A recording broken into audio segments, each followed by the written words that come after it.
విద్యార్థులకి కోర్టులో decision pending ఉన్నప్పటికీ ఈ రోజు ఎగ్జామ్స్ డేట్స్ అనేది డిక్లేర్ చేసిరు. విద్యార్థులను తల్లిదండ్రులని ఒక అయోమయ పరిస్థితికి గురి చేస్తున్నారు. కరోనా టెస్ట్ పెంచమంటే మా విద్యార్థులు ప్రాణాలతో తెలంగాణలో ఆడుతున్నారు. ఇదే కొనసాగితే ఈ రోజు కేవలం ప్రగతి వన్ ముట్టడి చేస్తాం, రేపు పొద్దున దాడిలో దిగుతాం. విద్యార్థుల ప్రాణాలతో తెలంగాణ ఆడితే ఊకునే సమస్యనే లేదు.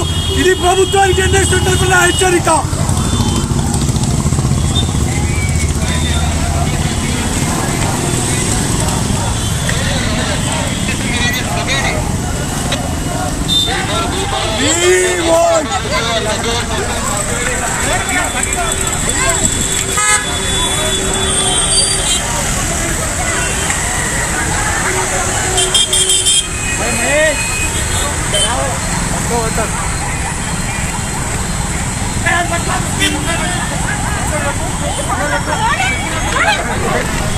వీళ్ళందరూ